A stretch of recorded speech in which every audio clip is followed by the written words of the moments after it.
If you're planning a trip to Big Bend National Park, here is our top 10 list of things to do while you're there.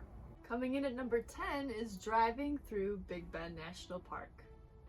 Part of the drive is the scenic Ross Maxwell Drive, and it basically takes you from one end of the park to the other, from the east to the west, or going from the other way, west to the east. And there's a lot of really great scenery that's out there and overlooks that you can stop at to check it out. If you don't have a lot of time and you want to see a lot of the park, this is a great option for you. Number 9 is take your picture with balanced rock. This was really neat because it's a rock that doesn't seem to be where it should be. It's like wedged into a spot, essentially what it's called, balanced rock. It's balanced right there.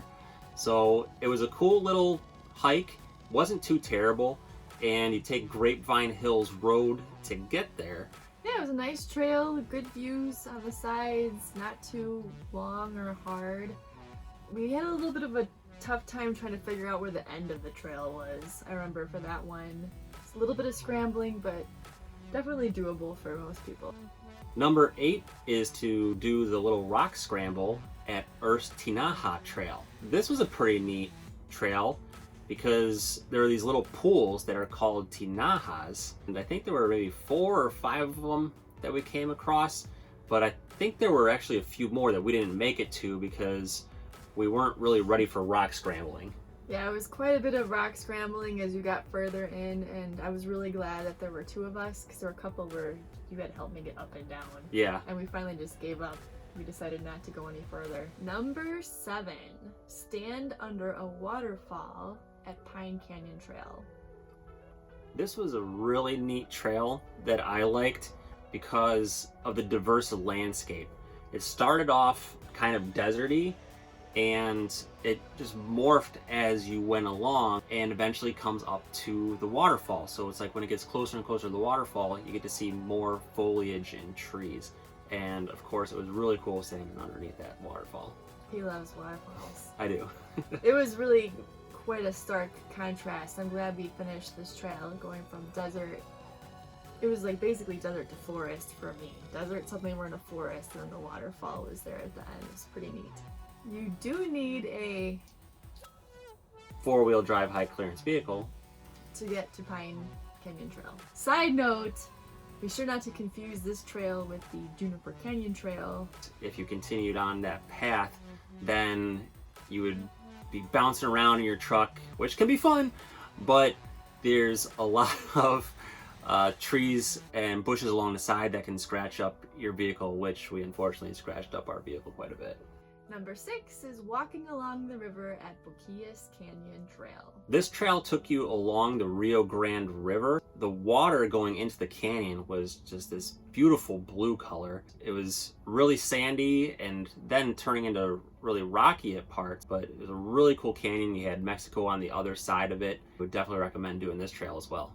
Number 5 is hike Pinacle Trail.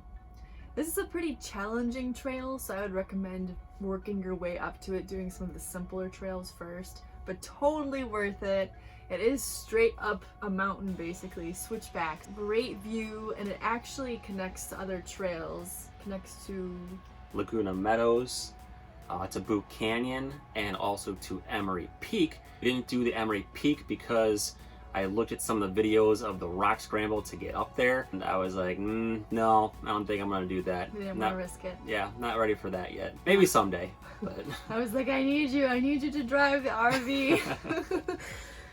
Yes, you can actually do a loop. You could either go up Pinacle and back down, or you can do what we did. We hiked up Pinacle and then took the loop all the way around, and this is in the Chisos Basin. Number 4 is hike the Lost Mine Trail. This was also a really nice trail. It had some really great views.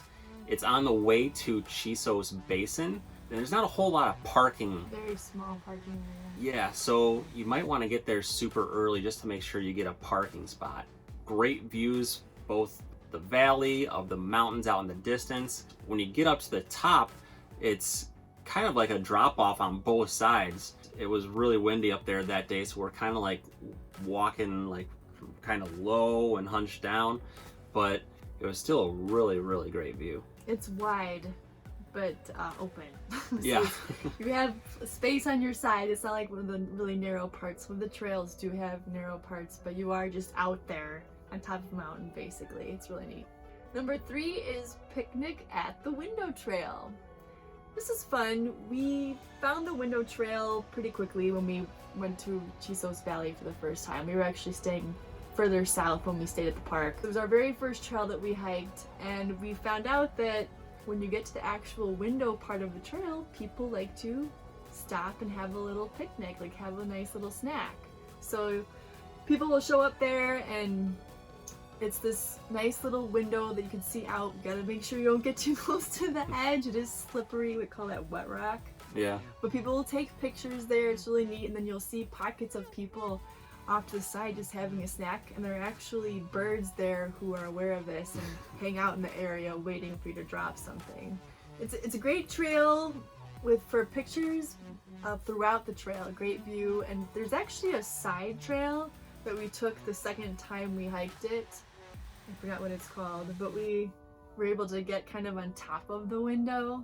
That was pretty fun. It was a spring trail. Spring trail, sounds right. Yeah. And yeah, got to look down and see all the people who are walking over to see the window. He was trying to get their attention, but it didn't work. This is one that a lot of people can probably handle. The descent and rise have switchbacks again, but when I walked it the first time, it was one of the first trails I was hiking, and I was pretty exhausted because it was heat of the day, and it's, you know, going up on the way back, so just keep that in mind when you're planning. Yep. Just the same as all of our other trails. Get there early and make sure you're going out and getting back before the heat of the day hits. Plenty of water, etc.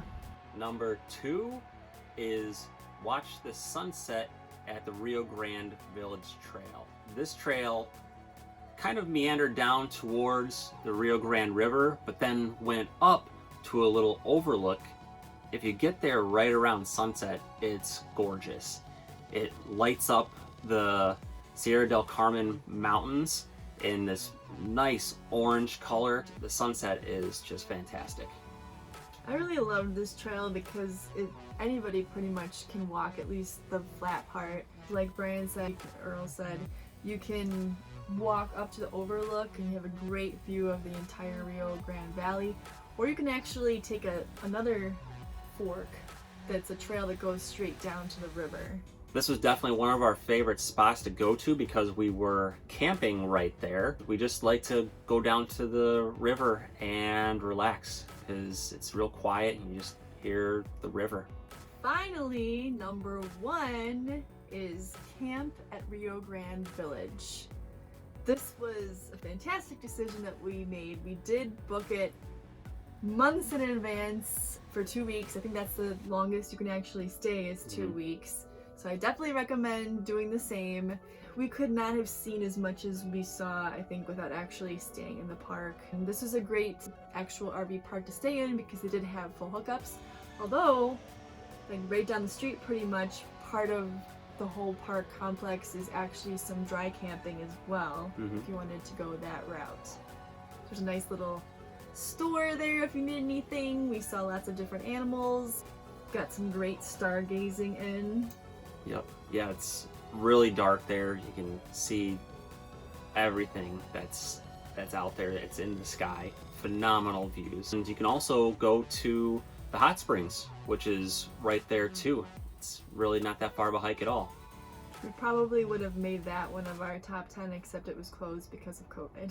So unfortunate. But yeah, all of that, the Rio Grande Village Trail, the camps, the hot springs, Boquillas Canyon was pretty close. It's really a pretty ideal place to stay in the park.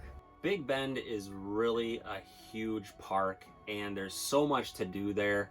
This is just touching the surface of what's all available. So if there's anything that you've done at Big Bend that you feel should be included in this video, leave us a comment and let us know that you've been there and what you've done.